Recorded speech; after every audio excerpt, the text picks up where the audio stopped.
Merry Christmas, Truth and Life Christian Church! Praise God! Narili ng Panginoon. So bago po tayo magpatuloy dun po sa ating Christmas Fellowship, sa ating pong pagdiriwang, nais po nating hingin sa Panginoon ang mensahe para lagay niya po ang focus natin doon po sa rason bakit po tayo nagdiriwang, bakit po tayo nagse-celebrate. Napakadali po mga kapatid na maligaw doon sa selebrasyon ng okasyon na nakakalimutan natin ano ba ang rason bakit tayo nagse-celebrate. Ano ba ang dahilan bakit tayo nagkakasiyahan. So mabuti po na mauna bago natin pagpatuloy ang ating pong kasiyahan sa pagdiriwang, mauna po yung ating malalim na pangunawa patungkol po sa dahilan ng ating pong selebrasyon. So, nagsing mensahe po mga kapatid na pinamagatang the glory of the one and only dwells among us. Ang kaluwalhatian ng nag-iisang Diyos ay sumasa atin. Tayo po ay masyadong nape-pressure pagdating ng Christmas o holiday season. Magkasunod po kasi yan talaga. Yung Pasko and then yung bagong taon. Pero mas matindi po yung pressure ng Pasko. Sapagkat marami nang idinagdag ang marami nang idinagdag ang mundo, ang sanlibutan. Para maligaw po yung ating pinaka-focus. Bakit po tayo nagdiriwang every Christmas season? Nailigaw na dun sa mga bagay na nagsisilbing. Kung may pera ka, excited. Kung wala kang pera, anong nasa iyo? Pressure. Nakaka-pressure. So, ang mundo ngayon parang nadadala na sa dalawang extreme. Nandun sa excitement, kung may kakayanan, dahil maraming ipapamigay, at kung wala namang ipapamigay, nandun ka sa other side, nandun ka sa pressure. So, limot na natin. Bakit ba talaga nagse-celebrate ng Christmas? So, meron po tayong teksto, bali 3 bersikulo ng katotohanan, Word of God, na nakukuha po natin sa aklat ng Juan. John chapter 1, verse 1, verse 14, and verse 16. At ganito po ang nakasaad. Dito po natin matutunghayan. Ano po ang talagang mensahe at rason bakit po tayo nagdiriwang ng Kapaskuhan. Okay, let us read John chapter 1, verses 1, 14, and 16. 3 verses only. Ang sabi dyan, in the beginning was the Word, and the Word was with God, and the Word was God. The Word became flesh and made His dwelling among us. We have seen His glory, the glory of the one and only who came from the Father, full of grace and truth.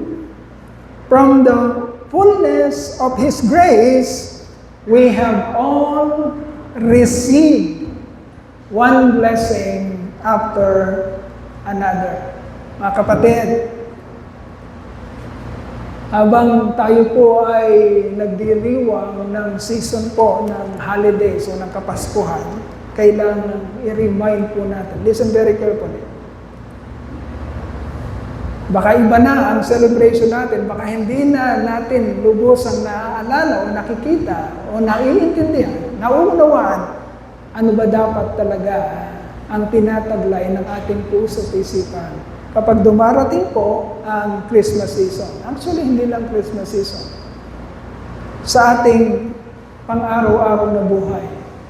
Kaya nga lamang ay highlighted siya masyado. pag dumarating po ang Christmas. So let us remind ourselves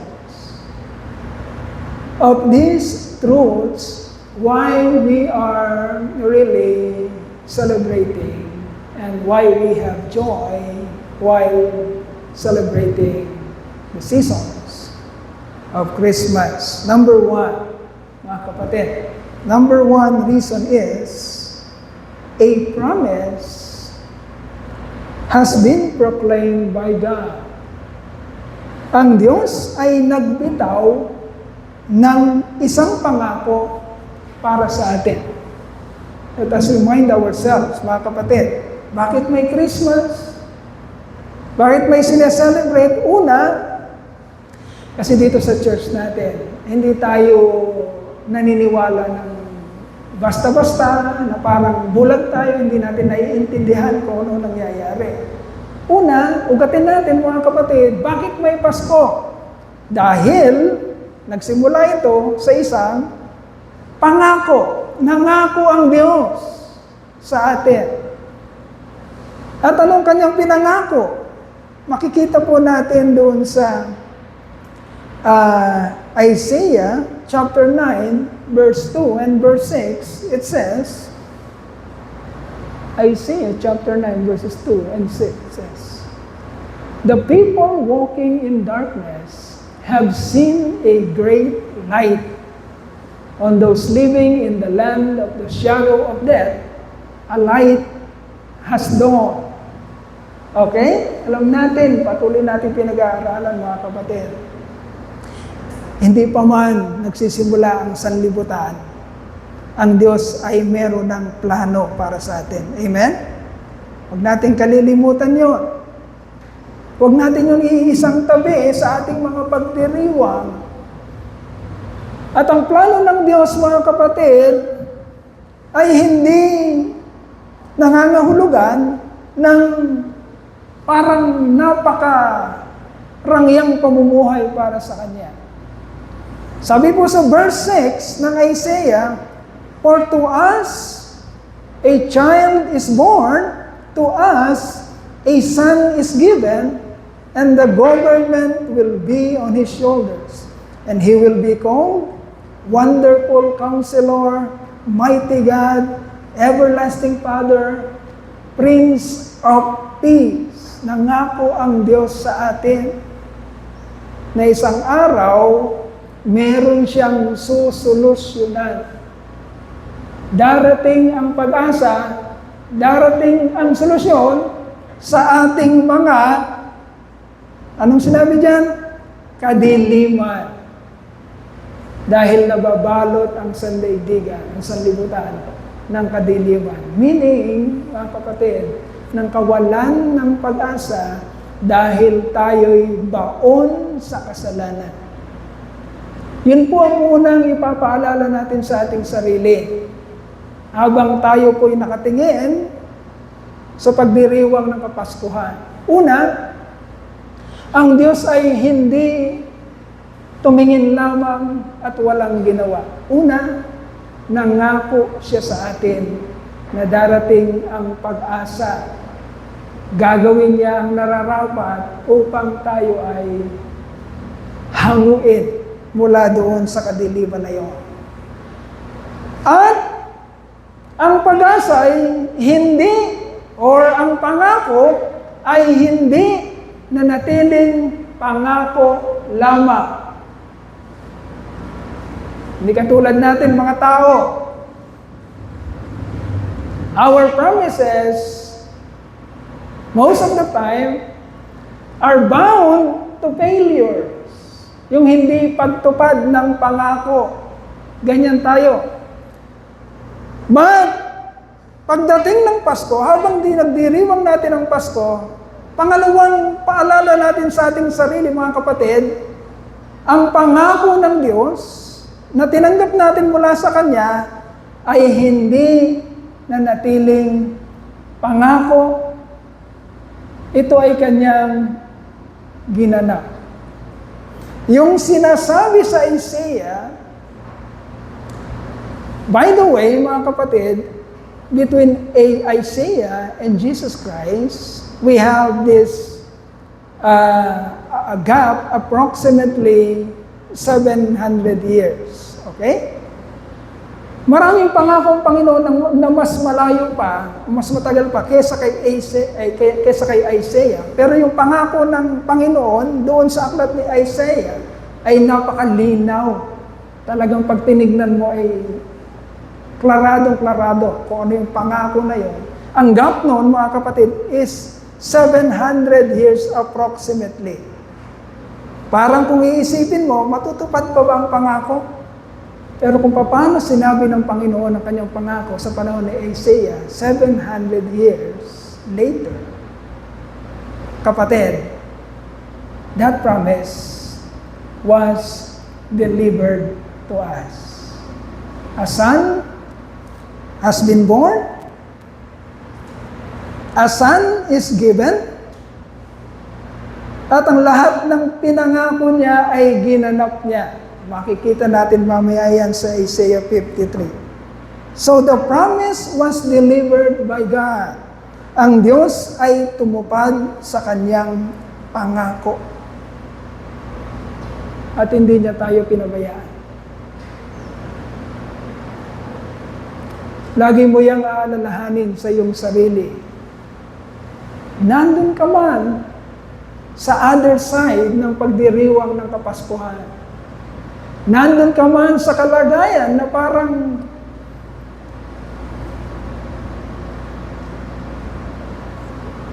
ano yun?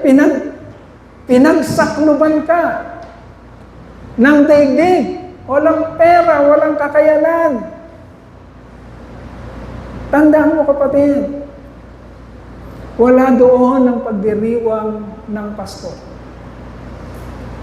Let us remind ourselves that far from this chaos, far from this dizziness of this world, na isang araw ay mawawalan naman ng kabuluhan, kapatid, may isang pangako at isang tinupad na pangako ang Panginoon sa atin. Pinagkaloob niya sa atin, kapatid, ang pinakadakilang regalo na hindi mo na aantayin, kundi ipinagkaloob na sa iyo.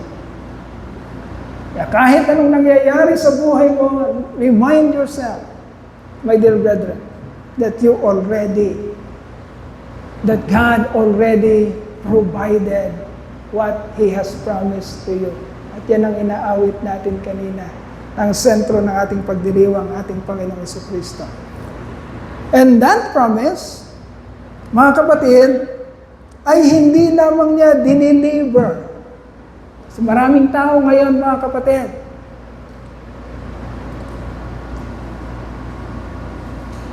napakaraming tao sa mundo ngayon ang nandun pa rin sa ganong kadiliman. Truth and Life Christian Church, listen very carefully. Kakaunti tayo ngayon, kakaunti tayong nagdiriwang, kakaunti tayong nagkiklaim na nauunawaan natin na way hindi tayo, yung kakaunti na ito, na way hindi tayo, kasama pa rin ng maraming iba ang kaisipan, iba ang perspektibo, iba ang pagdiriwang sa Kapaskuhan ito. Kapatid, hindi tayo sanlibutan. Tayo ay kabilang sa mga taong pinangakuan ng Panginoon. Tayo ay kabilang sa mga taong pinagdalhan ng kanyang pangako. At higit sa lahat, tayo ay kabilang sa mga taong nakatanggap ng kanyang pangako. Tinanggap mo ba ang pangako ng Panginoon? Nasa iyo na ba ang kanyang pangako?